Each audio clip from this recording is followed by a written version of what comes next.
Welcome to this next session for BFI FanCon, which is making film festivals more sustainable and inclusive. Hopefully you're all in the right session. I know there's been a bit of a room change, so if you're not in the right session, please feel free to find the right one. My name is James Calver. I'm from the Independent Cinema Office and Film Hub South East, and I'll be the chair for this session this afternoon. We wanted to throw this session on film festivals into the programme for FanCon to kind of recognise how important film festivals are to the exhibition sector as a whole.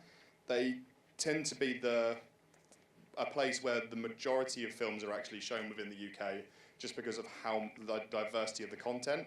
And I think that we've got two speakers today that kind of show that diversity at its best. Cinema itself can be quite a hard is a hard economic situation at the moment, and that's when they're running all year round. And so some people are kind of moving towards the festival space, but then it's difficult to run an organisation when you're doing 10 days of activity but planning that for 12 months. It's a challenging economic model. So this session here, so we've got two great speakers to look at how two festivals that have diversified their model to be more sustainable, looking past just the box office, and what other ways festivals can make themselves sustainable in that way. So without any further ado, I'll move on to our first speaker this afternoon. If you haven't already seen the spoiler alert on the screen, I'll hand over to Michael.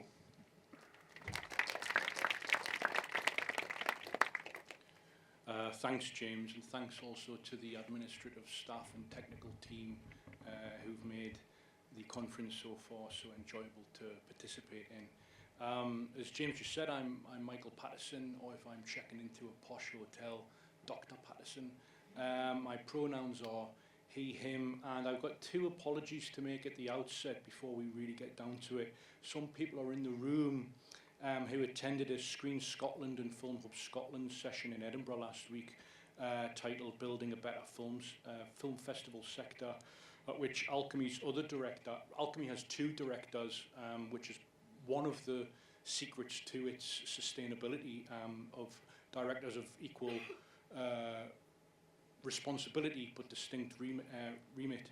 And Rachel Disbury, the other director, presented on some of the things I'll be covering, and she'll have done so with much more conciseness than I'm about to. The second apology is that I don't ordinarily struggle with the title of a presentation, but it suddenly felt very strange and disingenuous when I began to write this at a time when governments are doing all they can to destroy the livelihoods of a lot of people, including everyone in this room.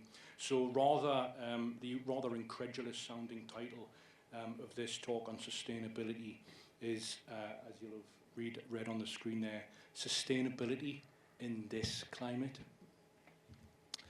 General note on what I'll be talking about, who we are as in Alchemy Film and Arts, for those of you who don't know, where we work to provide some context, because place and where we work is very, very important to what we do, what we do, which is in relation to where we are, and this can't really be stressed enough. Our vision is very much a place-based vision, and it determines and informs everything strategically that we do. Now, the context here is a Scottish context, arguably a Scottish rural context. I can only speak to that context, but I encourage you to find ways to make what I'm saying here relevant to your own contexts. Some of the strategies, policies, and especially frameworks that underpin what we do, and some of the considerations, challenges, and benefits of framing what we do in terms of sustainability. I'd like to begin, though, by stating some assumptions and assertions. Some of these might be truisms, some of them might be provocations, depending on your disposition. Some of these might seem to contradict each other, but we live in a contradictory world, and business sustainability, or to use a cinematic term, intensified continuity, is often a case of handling two equally true but contradictory statements in your hand and finding a way to proceed with those anyway. These are meant to be kept in mind over the next 20 minutes or so, and I'll try and repeat them so that their relevance begins to make sense, and so that they begin to provide a context and rationale for the argument at hand. Assertion one, nobody wants to fund film festivals. I'm speaking as a director of a film festival who, in conscious ways and non-conscious ways, has had to transform a film festival into a year-round arts organisation. It's why I'm representative here of Alchemy Film and Arts and not Alchemy Film and Moving Image Festival. Nobody wants to fund film festivals. You might think that's true, you might not. I'm saying it in a context which is made clear daily by our governments, emphasis on the plural, who demonstrate a casual disdain for art and the workers who make it. They demonstrate a casual disdain for the arts in a way, for instance, that they don't demonstrate a casual disdain for war or armaments or genocide. Incidentally, as a 6'2" white male Geordie, I am very, very rarely taken out of my comfort zone, and in taking the scenic route to the conference venue this morning, I felt genuinely unsafe and disturbed and unnerved by the ubiquity of Israel flags, and so I feel like I would be remiss if I didn't say in some way that a film festival aspiring to be sustainable cannot be sustainable if it isn't invested in some way in the liberation of the Palestinian people. I wasn't planning on saying that, but sometimes the world compels you into going off script. I also make the claim in the long-term context of sustainability, and it's also evidenced in the demonstrable scramble that more and more film festivals, as James just alluded to, are making or having to make to present themselves as year-round organisations. We are not just a film festival, and indeed much of what I'll be talking about is our strategic need and desire to become more than a film festival. Assertion 2, our well-being economy is still the economy. It is absolutely possible to have the most diverse programme while perpetuating the very power dynamics that prevent people from entering a room. I say this in a context in which the arts, or at least publicly funded arts, are increasingly instrumentalised and framed as serving a public good, i.e. the arts are good for us. This is also still an economy, however, that compels everyone in it to sell their labour or volunteer it. What you do and what you are able to do in this well-being economy is determined by the circulation of capital, and it remains, to varying degrees, depending on the context that you encounter, an extractive economy. And the reality is that a surplus workforce of itinerant freelance labour diminishes wages. Effective audience development is needs-led. That is, effective audience development is needs-led, by which we mean that we frame what we do in relation to the audiences we hope to reach. In terms of demographic, festivals either want to reach too many people, often, beyond their capacity, or too few, as in very, very industry-centric. Therefore, effective audience development is access-led, by which we mean it should also be designed around the access needs of target audiences, all of which determines how resources are allocated and the policies that you need to uphold and maintain in order to ensure the fair allocation of the resources to uphold the values that you hopefully live. Assertion 5, effective community engagement is evidence-based. Why? Because the marketplace compels funders to frame and measure their philanthropy and generosity, their own allocation of resources, in terms of the impact that what you're doing will have in the context of the well-being economy. A good project design, therefore, integrates evaluation at the outset, so you know not just what you're doing, but the impact and change it's going to make to people. Assertion 6, it's better to do a small thing well than a big thing badly. This is a question of capacity, and I say this in the context of limited funds only going so far. Assertion 7, curation does not precede production. Festivals, I don't think, should operate on the old division of labour, which was often a gendered division of labour, whereby they were ostensibly led by some globe-trotting Don Draper-like figure who knew everything about film and was supported by a team of administration and production staff back in the offices back home.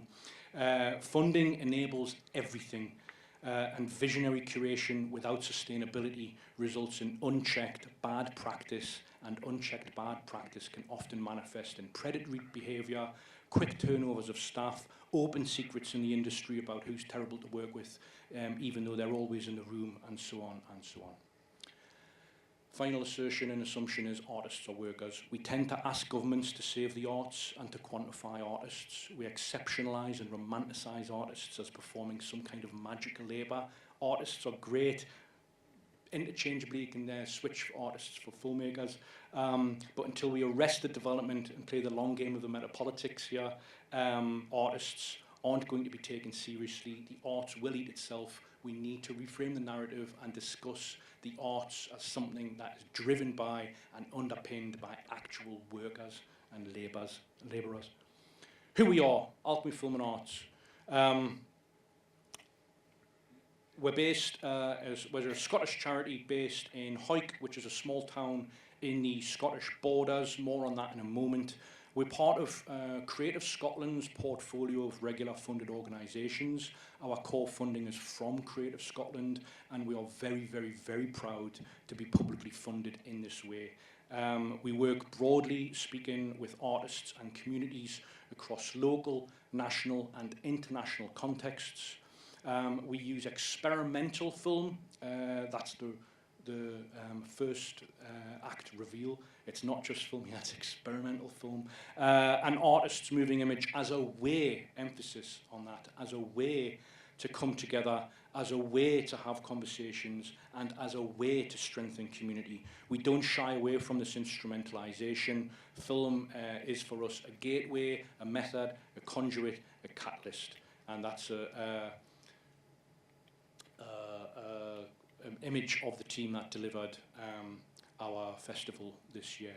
Indeed, our vision is a world where experimental film, or if you're on the wrong side of the class war, artist's moving image, is a vehicle for social and cultural change. Our practice centres collaboration and partnerships, again, across local, national and international contexts, which is its own sustainability drive, which we can speak about in due course.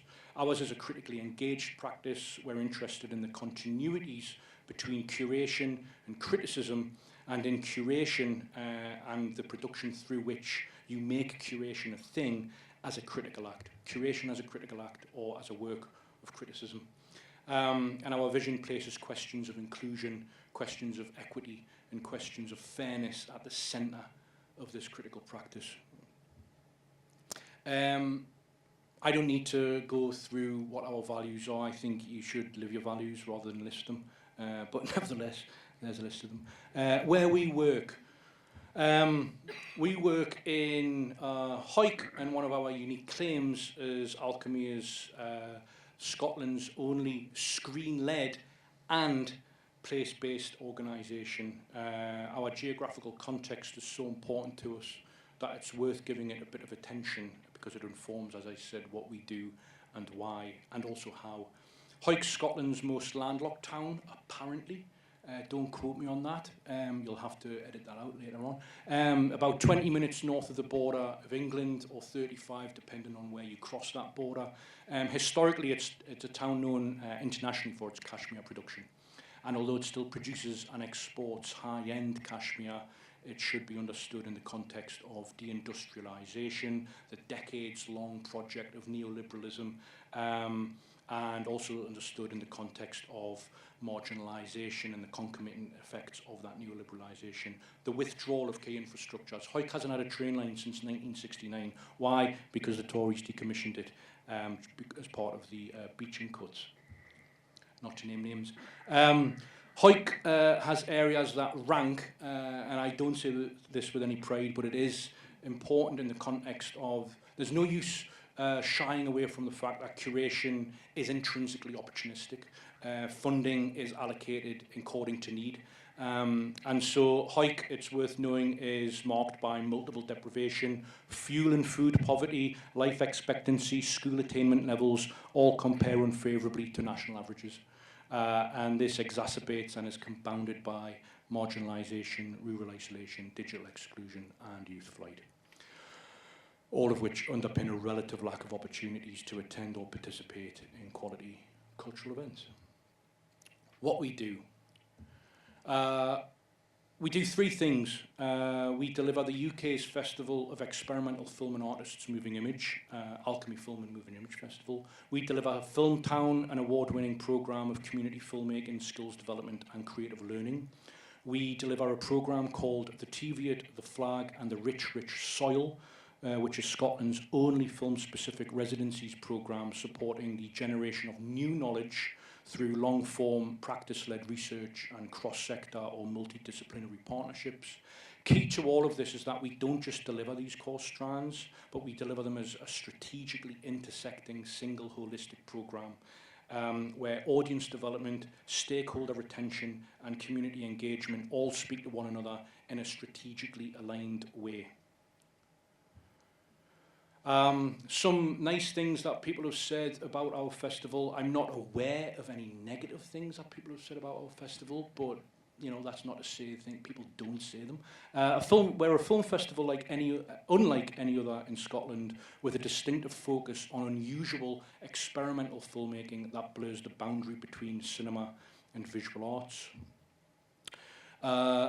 All films were captioned and many had audio descriptions too, demonstrating that the festival team's verbal commitments to questions of access and the democratisation of experimental film are not merely theoretical. That was Matt Turner in Art Monthly a couple of editions ago.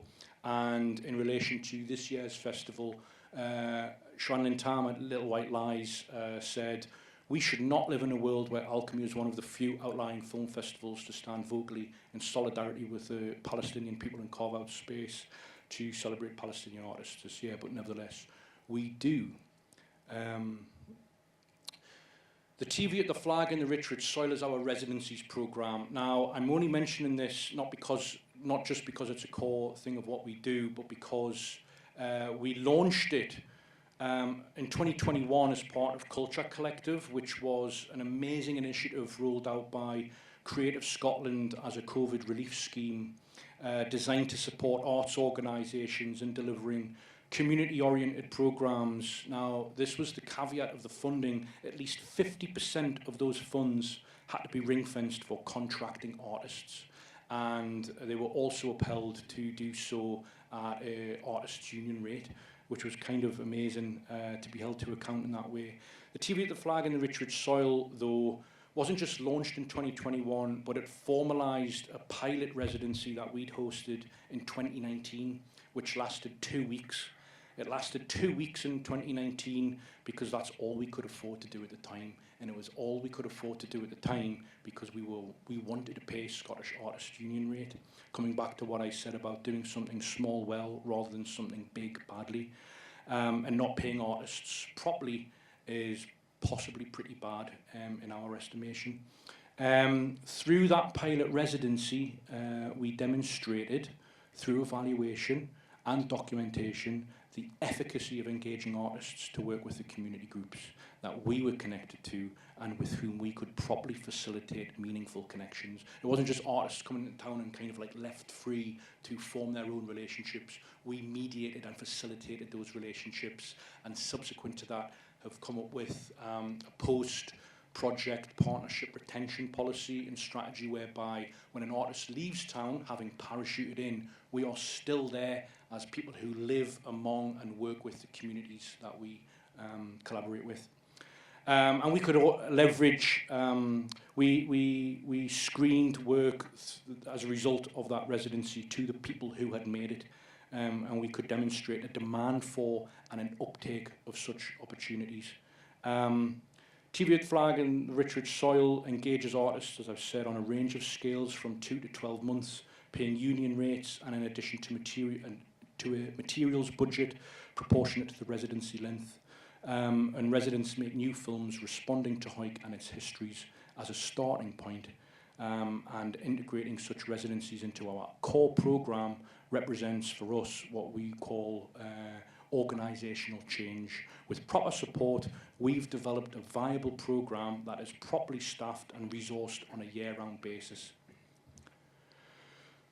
Some examples of our residencies or residents, Jade Montserrat, who created a multimedia anti-racism resource for intergenerational communities exploring Hawick's underknown black histories called Ritual Passage.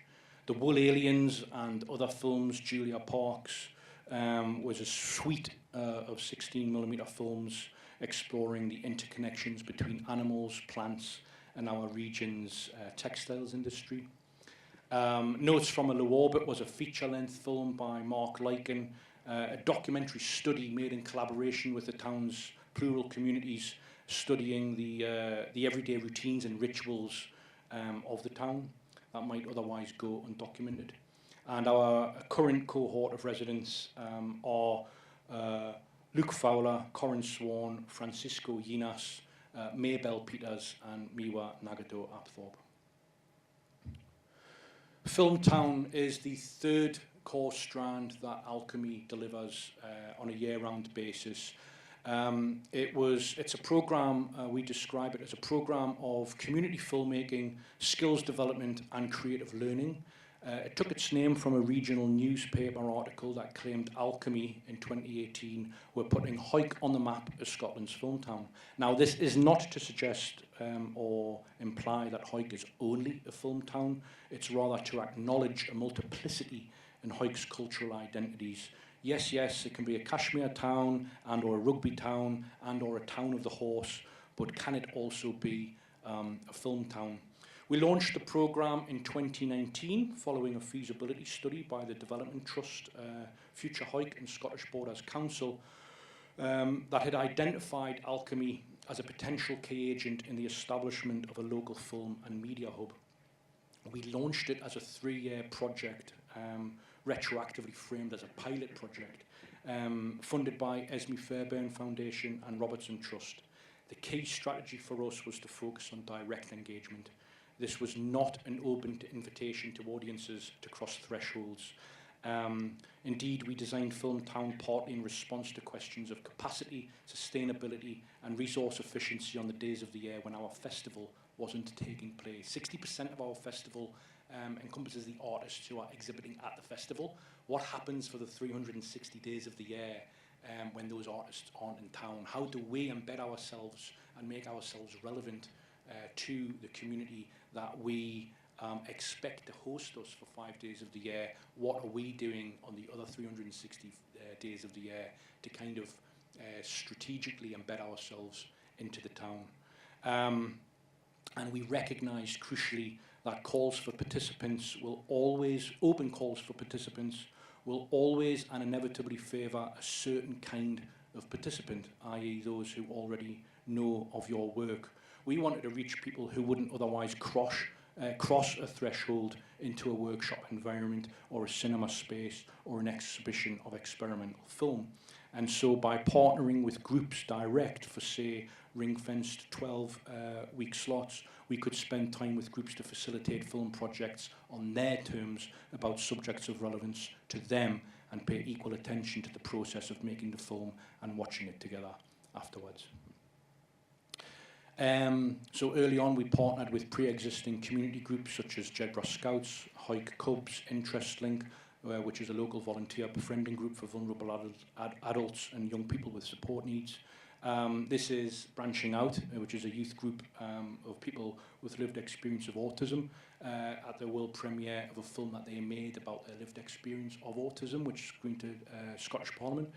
By partnering with these groups, we were able to empower our own staff with filmmaking expertise and safeguard participants by empowering the partnering group's own support staff. By working with groups in this way, you're able to democratise the space more effectively so that the projects are genuinely co-produced by participants. And in showing the films and finding ways to come together and reflect on them, you're also generating an audience base and building a community of practice through participant engagement. As we adapted during COVID and continue to work with vulnerable groups on a socially distanced and outdoor basis, we formed really long-term partnerships. Film Town grew as a programme prioritising communities that are in some way or another marginalised, and latterly we've also partnered with Hawick 7 primary schools, firstly in supporting teachers to integrate filmmaking and digital skills into the classroom environment in a cross-curricular way, and latterly by testing and evaluating Screen Scotland's forthcoming film and screen curriculum, which will roll out film as an expressive arts subject very, very soon. The decision-making framework that underpins all of this, and this is key to, one of the keys, I think, to our sustainability, is a decision-making framework that prioritises three things, okay? All of our work, that is every key curatorial and production-based decision around work that we take on or commit to must satisfy three things. If it only satisfies two out of these three things, it's sadly something that we have to pass on or defer or postpone. And this is a key in providing a rationale for doing something or not doing something in a context where organisations operate almost like freelancers, where they feel compelled to do everything that comes their way because you don't know when the next opportunity is going to come along. The work for us needs to be quality, and I can go into more detail about what quality might be defined as. It needs to be meaningful, and it also needs to be deliverable. That's the key, especially when you're talking about capacity and sustainability. Considerations, I'll go through some of the benefits first, just headline benefits. A year-round programme demands and accommodates year-round roles, which affects recruitment, staff, skills retention, and so on. It means better contracts, commitments to fair work, a more sincere investment in the professional development of your own workforce. Too many festivals are built on short-term contracts, which are intrinsically exploitative. Festival is integrated into the community more. There are multiple access points to your programme, alleviating the pressure on your festival to be everything for everyone all of the time. Because another benefit is that a year-round programme with distinct but strategically intersecting strands means you can accept and embrace the fact that you're not going to engage everyone with every event that you do. You can tailor your programme according to audience need, and you can be adaptable across the year. Some of the challenges, this is specific to small town rural contexts, but a lot of this work is relying on relationships. It's a lot of relational labour, and a big challenge for us is the relational labour, which can often be unseen, invisible, unremunerated, and taxing. It's not income generating necessarily. That's one challenge here. Alchemy raises funds from trusts and foundations and boosts that with specific pots in order to provide cultural opportunities to communities who might otherwise face barriers that prohibit them from taking part, but that's not necessarily a money-making exercise in terms of unrestricted funds. The funds that you do get are ring-fenced. I'm going to do a thing because I've identified this need, give me the money to do it. A funder says yes. The challenge then is that you have to actually do that. It's not unrestricted funds. And the other challenge is funding cycles and expectations, which is a contradiction between short-term funding cycles and expectations of legacy. As a rule, we find the more local and smaller the pot of funding, the more our capacity is actually stretched in reporting on the project. This emergence of a kind of managerialism is itself unsustainable. The time we spend writing reports on how funds are spent and the impact those funds have is destroying, actually, ironically, our capacity to deliver projects. And because of this, Alchemy has an ethical funding strategy. And by ethical funding, we don't just mean refusing or not seeking sponsorship from, say, somebody like Bailey Gifford. It also means prioritising fewer but bigger grants to lessen the administrative strain on our staff. Innovations, these are just final considerations, okay? I'm going to end with some final considerations. Innovations are by necessity as much as they are design. Find your own context and work within the limitations and opportunities of it. I see a lot of organisational mimesis where somebody sees something succeeding, not necessarily something that we're doing, and they try to just telegraph it into their own context, which means that it's not going to necessarily be meaningful to the target demographics that you're working with. Festivals can be exploitative, even if they're enjoyable and great to attend. They can have such a toll on the staff that deliver them. And I say this in the context of labour under capitalism, labour as in the concept, not the party, being intrinsically ableist. Maybe the party too, but we'll get to that. The concept of work is intrinsically ableist in how its intensity affects certain people in certain ways. and in terms of who you can actually contract to deliver these strain-inducing events. Residency models can be extractive. Ask yourself, if you're going to do a residency model, what the community is getting back, and contributing to an artist's project isn't getting something back in itself. Community outreach can be often colonial, and what others call creative placemaking can absolutely be colonial in mindset and effect. Outreach programs can quite easily perpetuate the very conditions of inequity that they seek to challenge. I would always ask you, implore you to consider where power is located in a project, in its design and its delivery. And EDI in itself can easily perpetuate the same power dynamics that prevail, that prevent people from participating in culture in the first place. That is me. Thank you. I'm now going to hand over for our second presentation, which is from Yi. Hi, my name is Yi. I'm from East, and today I will be sharing about a project we did at our festival this year, which is a guest curatorial programs, which sort of give me this sort of like curating collectively and collaboratively in the festival. And before I start, just a very brief introduction about what is Queer East. Queer East is a cross-disciplinary festival that showcases LGBTQ plus cinema, live arts, and moving image work from East and Southeast Asia and its diaspora communities. We are London-based, but we also do a UK-wide tour in 15 cities across the country. And as you can see, we also not just doing films, but we also have a performing arts program within the festival as well. A brief overview of the festival. So we are mainly funded by BFI through Audience Fund, through National Lottery, and we also receive money from Arts Council England for our performing arts program, also through National Lottery. So for those who buy National Lottery tickets, thank you. Continue gambling.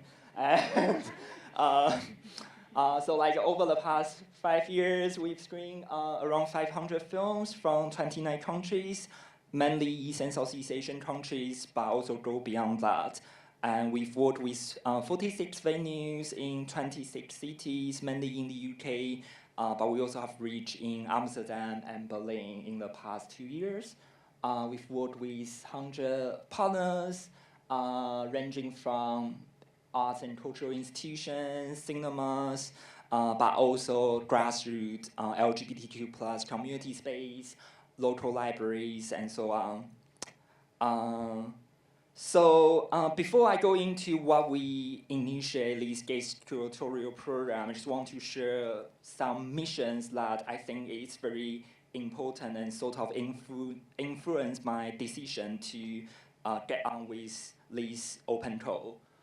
So the idea of Queer East is always about challenging conventional norms, labels, and stereotypes associated with creation portrayals. Mainly that we've seen a lot of outdated, also very one-note portrayal of creation characters in media. And I want Queer East to be a platform that can accommodate a more nuanced and three-dimensional perspectives of queerness and Asianness. So for me, like, queer is a fluid and also full of imagination and should be a word that not settle on one note definition. And I want to incorporate that spirit into the festival as well. So I hope like we can be a festival that can have all these chaotic definitions and imaginations about what it means to be Asian and queer, especially under contemporary context, which I think is very important. And so the festival started in 2020 during pandemic, and after these 4-5 years of running, it came to my attention of we face some challenges. The first one will be the niche focus of the festival itself, which is also a strength, of course, for us as we solely focus on East and Southeast Asian queer cinema. but it actually also limited sort of our selection in a way of we have a very limited pool of films we can pick every year, basically, because you need to be Asian films, you also need to be queer films.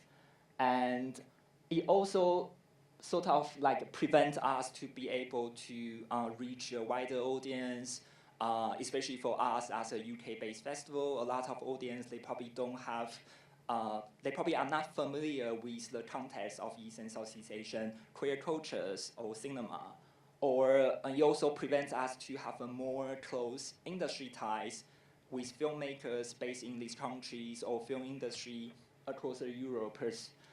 Most of the queer Asian films we screen are all independently made, which they are not really sort of work along with the industry that much. And the other challenge, I think, for us is the gatekeeping. So ultimately, curating or programming is a process of gatekeeping.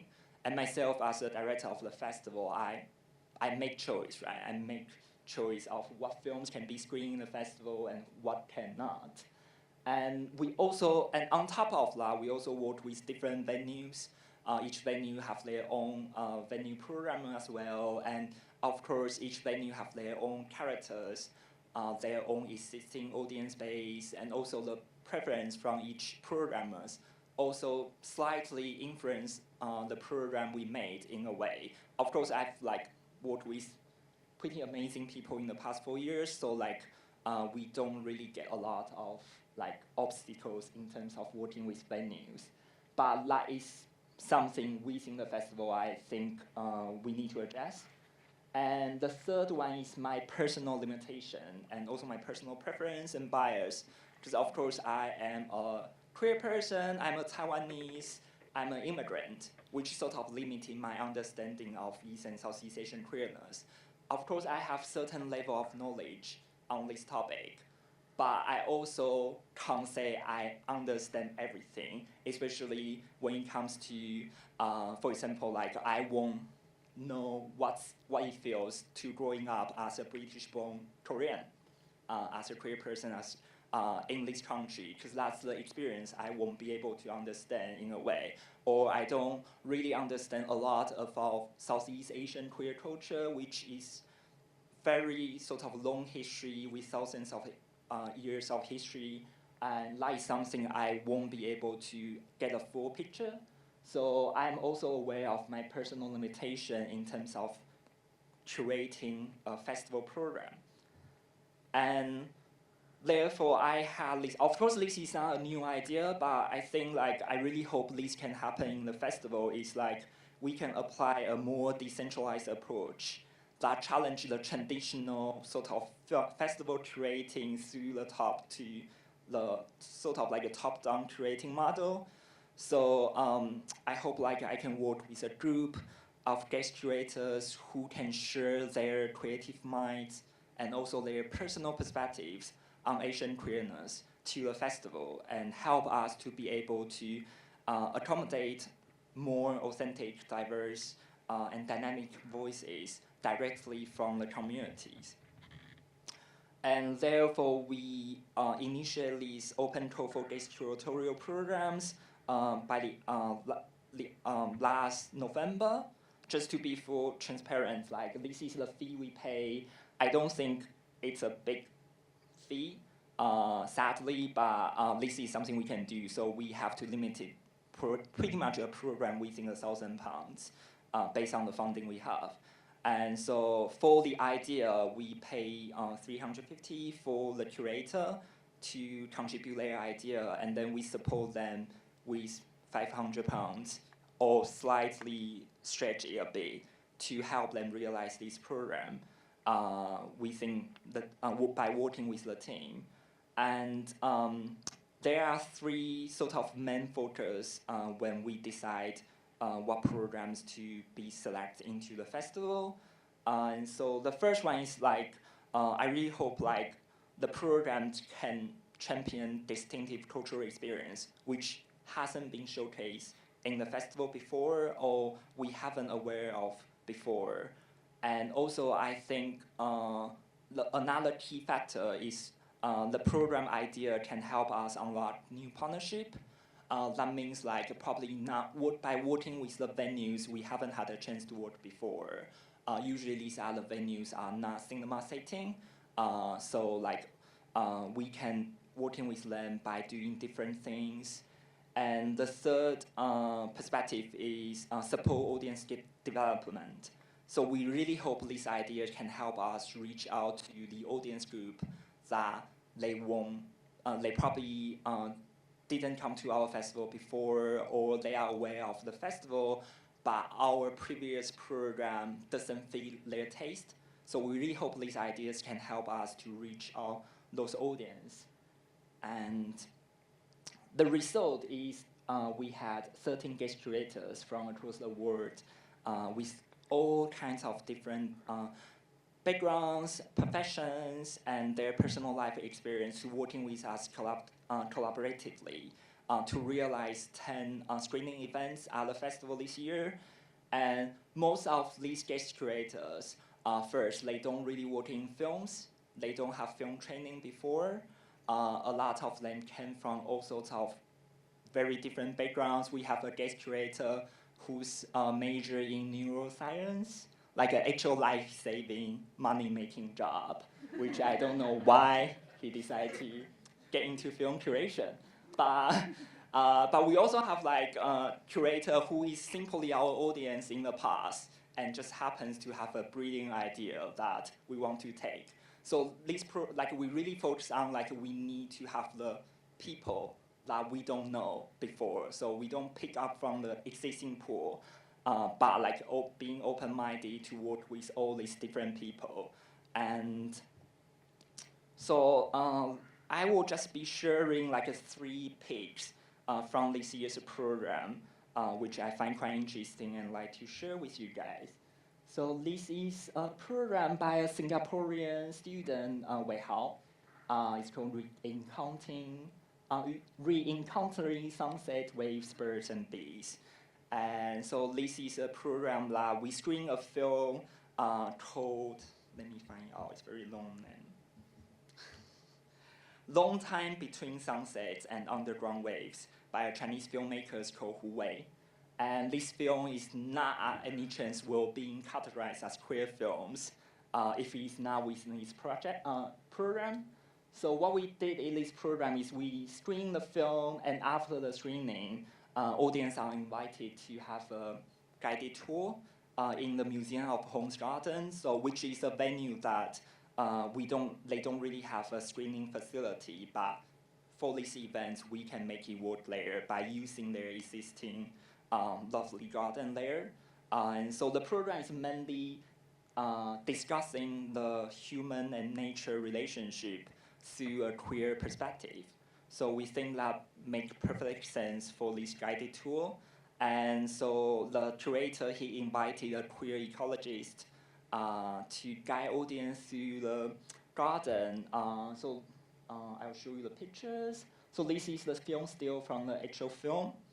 And then after the film, we have this guided tour in the Museum of Home's Garden, which is amazing. And then the queer ecologist, he will share something within his like specialty. For example, like, do you know bees, they are intersex? Do you know trees can change gender? Or do you know spider, they will have homosexual like behaviors in their life? Stuff like that, which is very interesting, or like also mind-blowing. And so like we have, and then audience will have a chance to like touch those plants or ladybirds during this tour, and which I think it went pretty well. And then apparently a lot of audience really like it to have this way of sort of like reflecting on the films they just watched. And this is the second program I want to share. It's called Steamy Intimacy, which is curated by April Linson and Jen Wu. So both of they worked together on these projects. And through this project, we had a chance to work with Hackney Week Community Sauna Bath, which is definitely not a screening venue. But so this program is basically focused on two queer films. One is called Spa Night, made in 2016 from Korea. It's talking about a guy working in a Korean spa in the US, and then there's another short films accompanied with it. Both films share the same theme of water, fluid desires, and which makes total sense for audience to have a sauna bath after the screening. So what we did is, after the films, we invited the audience to the saunas, or there's a sort of ice bucket. They can also enjoy, and then after that, we had a sort of dining experience by having some congee and soup to warm them up, which also did very well in the festival this year. This is the film stills, and of course we couldn't show the actual sauna for you guys, so this is the promotional photo from the venue. So audience will be able to have these after they watch the film, which is very good. And we are heading to a more kinky way now. So this one is called High Hands, Small Hands. It's also created by a Singaporean artist who is based in London. And for these programs, we got a chance to work with Ugly Duck, which is an indie, underground, very alternative AG queer space in London. And it's sort of an abandoned warehouse, so you don't really do actual screenings there. But for these events, as the title suggests, it's really about hands, very hands-on as well. So we had a collection of films that focus on BDSM and also focus on underground queer cultures.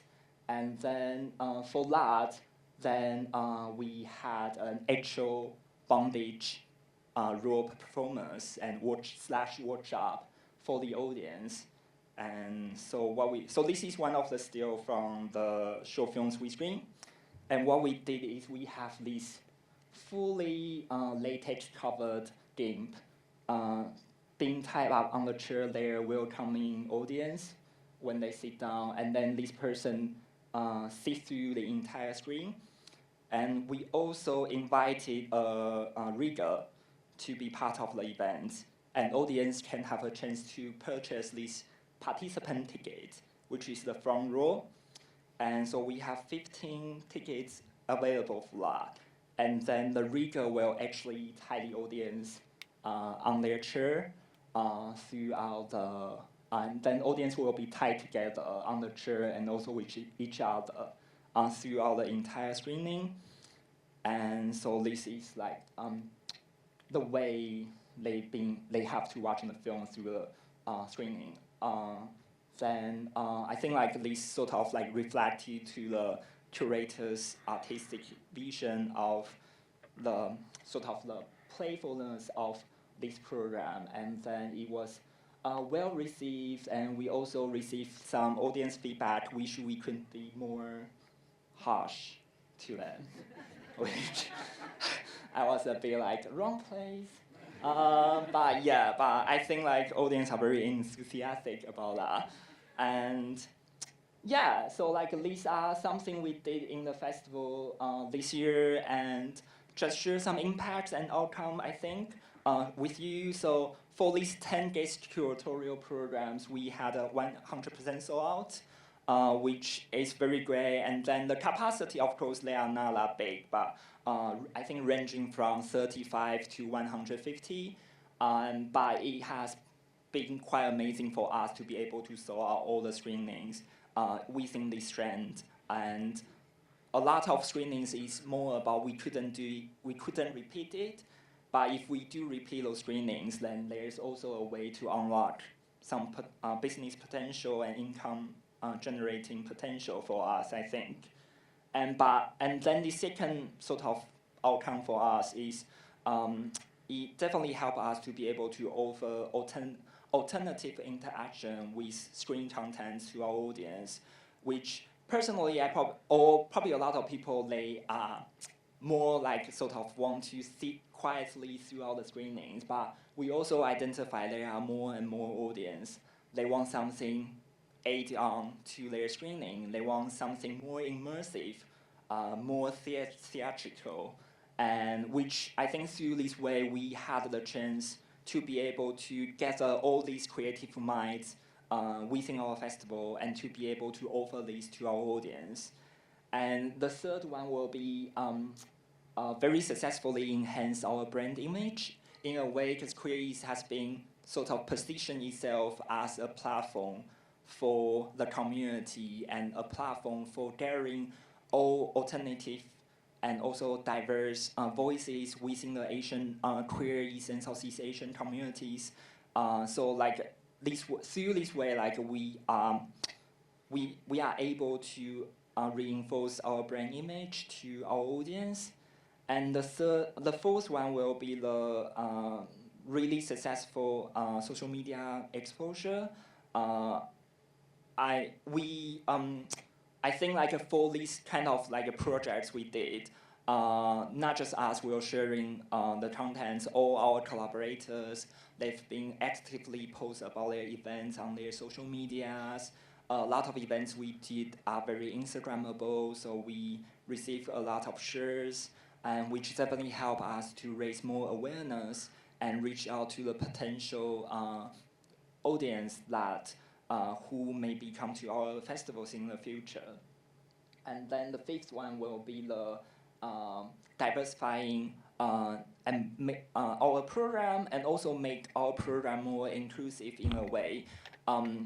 Because what I've been trying to do with the festival is really to showcase all these different imaginations about East and Southeast Asian queerness, and working with different people that I probably won't have the chance to work before. So I think through this open call, like we had the chance to gear up this pool of really talented people to come along to the festival and join us to present the festival program. And then the sixth one will be the expanded audience and collaborations, which definitely, I think all these 10 programs help us to reach out to a lot of audience that they probably never come to our festival before. Based on the survey we collect, a lot of them are first-timer for Queer East. And also, I think this program also help us to be able to sort of unlock the new partnership with these venues that we've been really want to work with, and then we finally got a way to actually be able to work with them through these projects. And I think these are sort of some outcomes and impacts that towards the festival. And of course, like for the future, I think we were trying to expand these projects, and also being able to seek more resources to support these projects, and hope like we can create more impact through these projects, and also being able to like welcome more and more people to have their sort of ideas realized in the festival. And I think that's all from me. Thank you. So I've got a few questions just to kick things off, and then I'll hand over to the room. First things first, you're both representing festivals that have distinct and demonstrable values that you were talking about in both your presentations, but you're also both representing festivals that have public funding initiatives or receiving funding publicly. I was just wondering if you could provide any kind of tips as film festivals for like acquiring and accessing this funding in this space. As you say, as Michael was saying, film festivals it's incredibly hard to find that funding, but you're both doing it successfully. So I was wondering if you could either have any tips in that space.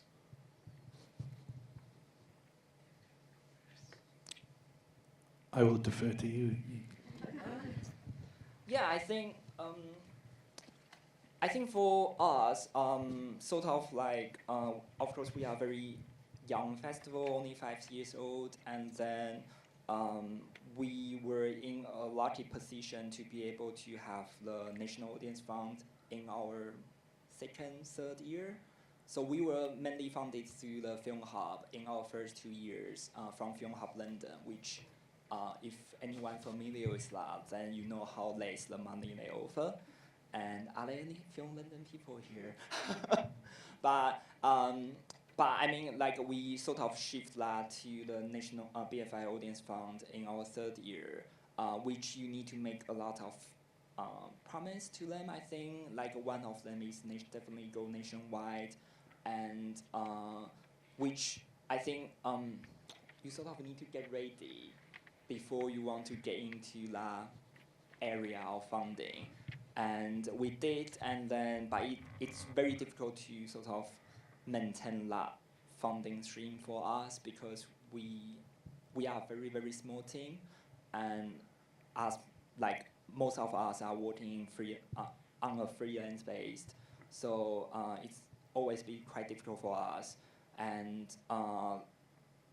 yeah, so that's sort of the BFI funding situation. But we also decide to sort of expanded our program into the performing arts and also other sort of arts council qualified subjects to unlock a more sustainable funding stream for us in a way, because I do feel like arts council provide more funding towards smaller organization from my personal perspective. And if you are talking about more funding stream, like as an Asian Folk Festival, we did have the access to have a chance to work with such as embassies or like other cultural organizations. For example, we worked with Japan Foundation before, or like we worked with the Ministry of Culture of Taiwan before. So all these need to be sort of, you need to promise them something in order to get the money. And I don't know if, like, I just feel like you need to make sure you are ready to get into that decision. And also, like, you shouldn't let your money affect your artist, like, programming in a way. Because, of course, like, if you are working with governmental related organization, whether they are super liberal or not, ultimately they want you to promote their culture of their country, positive image, stuff like that. So you just need to be mindful about that, and then don't let that get, like, affect you, I think. Yeah. I think public funds are expected reasonably to have public impact. And so I would encourage anyone seeking long-term transformation of a film festival into something resembling a year-round organisation is to quantify the impact that you are having now. It's a little bit of a chicken and egg situation, and it's exactly how sort of academic funding works as well, whereby you need to evidence what the impact is going to be before you can actually evidence the impact that you have made. But I feel like like funders want to fund people.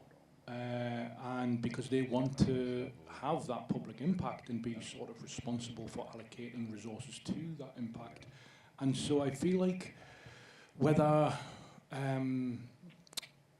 it's under-equippedness or not, the arts can sometimes think of funding applications as full of like trick questions, and they spend a lot of time, spend a lot of time doing gymnastics to quantify the arts. And I think if you start to speak in actually the language of the applications and use the language and terminologies within them, you very quickly realise that you're not answering a trick question and actually forming a narrative. This is another thing I would encourage, is form a narrative around the impact. So yes, impact is quantified in terms of number of people reached, and inevitably there'll be a question around that, but it's about like the qualitative stuff. That's what we found really works with funders. If you can tell a funder that a participant's come to a screening of a film that they've co-created, and they've said, to see myself on the screen is something I never thought I would see. And it, like this winter I'm having to like literally decide between like eating food or heating my home.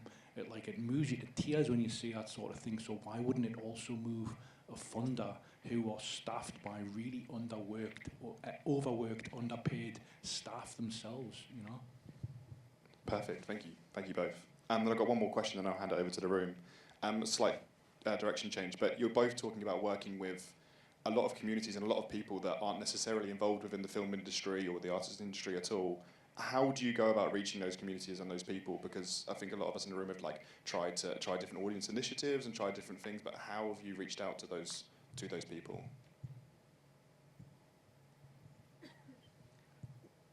We live and work among them. And Hawick is a town of 9,000 to 14,000 people, depending on how you draw the boundaries. So although it's, you know, quote unquote rural, it's not like remote. And to live in the town, it doesn't really feel rural to be in it. You know, it's got like shops and stuff, although less and less each year. But making direct connections with the folk on, and this is why a lot of the labour, and it is a challenge, is relational. It actually is difficult to quantify as work sometimes, even though it is. And in Hawick, no one really uses emails. They either ring, which is terrifying, or they walk directly into your office to follow up an email, which is even worse. But then you have to give them time, and so it's a long-term thing. You know, Alchemy was founded in 2010. It didn't get core funding from Creative Scotland until 2018, and built its programme by piecemeal match funding until that point. And it's a long-term process of building relationships. You can't just like say, I want to do this and expect it to be funded to the same extent or the same scale as an organisation that you reasonably want to kind of, you know, mimic. I don't want to use that word because it has negative connotations, but I say it neutrally. Yeah, I think like that naturally comes to the festival itself, because myself, I wasn't working anything related to films before. I didn't get any film educations before. So I sort of have that in my mindset from the beginning of this is a festival that really was made for the community, for the people like people like myself that in this country I didn't really get a chance to see a lot of films reflect to my personal experience or heritage. So it sort of naturally we gather all these people who share the same belief and same idea with the festival, and then we start that from a quite small community screenings, and then through that we become bigger and bigger, and then I had a chance to actually meet a lot of people who have different experience with me, but we all come from the same cultural backgrounds. And then I just decided to make sure like the festival is always listen to what they think.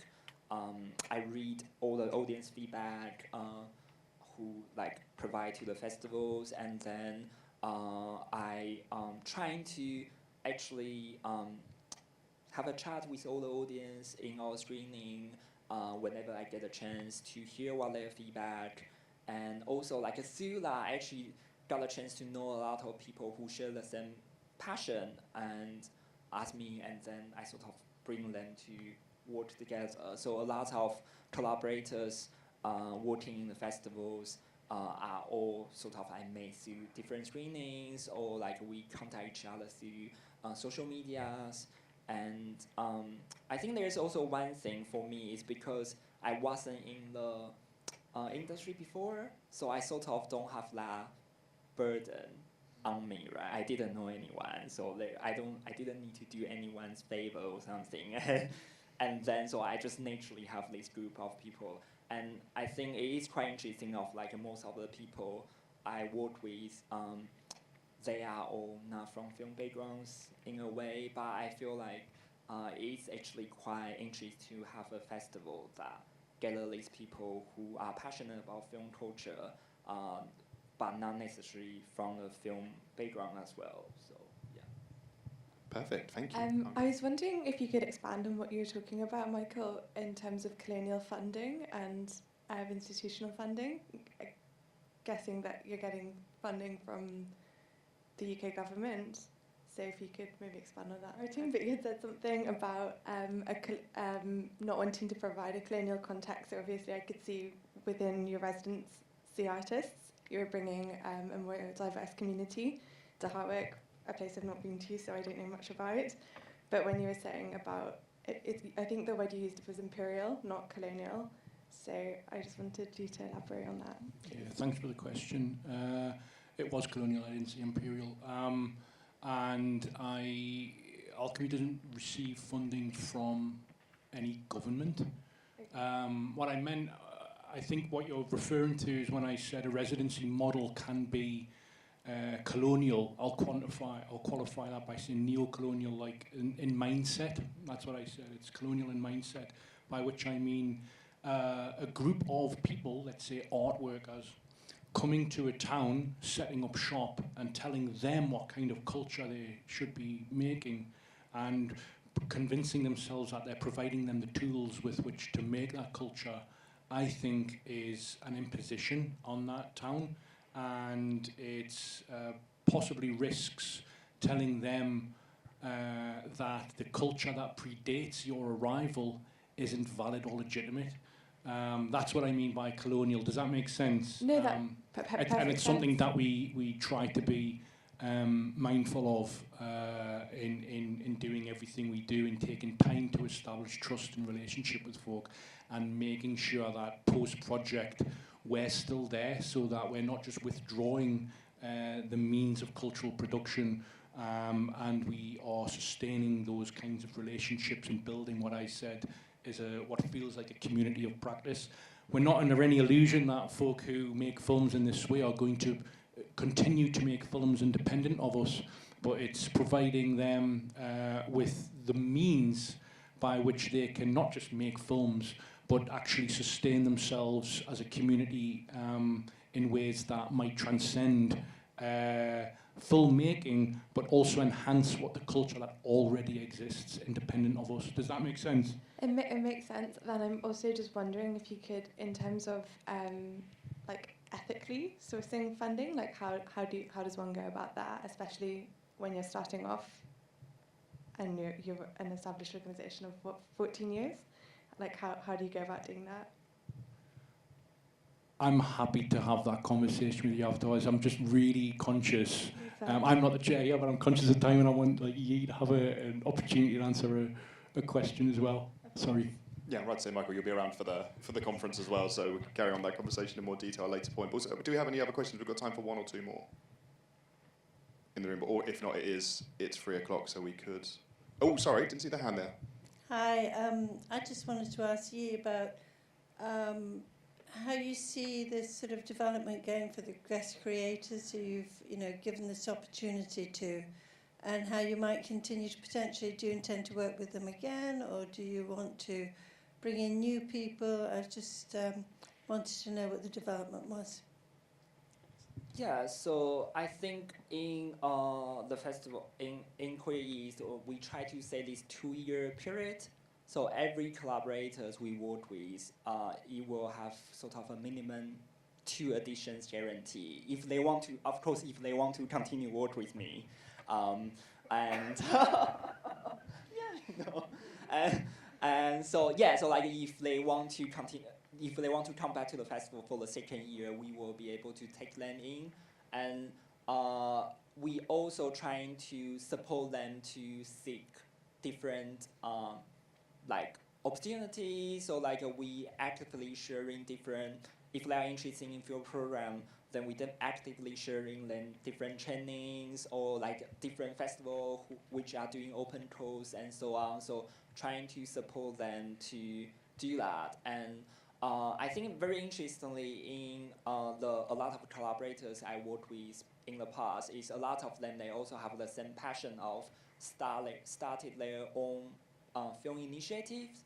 So I do have several like colleagues I work with, they now have their own film clubs or like film festivals, and then we trying to support each other through that way of, we do a lot of collaborations, we trying to share venues together or something like that. So it's really about trying to sort of build a community that probably are very under the radar before. And yeah, that's sort of something we are doing. And then we are also mindful about the workforce. within the sector as well. So, no, it's fine. Is that okay? Yeah, sorry. And so, for example, like when we are doing recruiting now, we are very focused on trying to have candidates from a truly diverse background. So we will always emphasize that.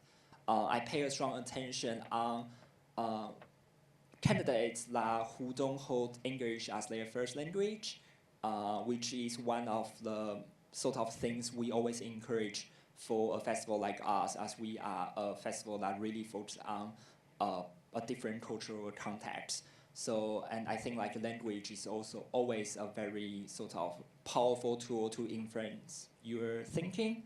So we really hope we can have like a very diverse workforce within the organization to contribute different minds into the organization. And then we hope like we can give them these opportunities as entry level, and then they will be able to actually expand their personal career even after finish working with us. Perfect, thank you very much, Yi. I think now we're just past 3 o'clock, so we're going to now wrap up the session. So firstly, I'd like to say thank you very much to our two speakers today. To Michael and for Yi, can we have a quick round of applause?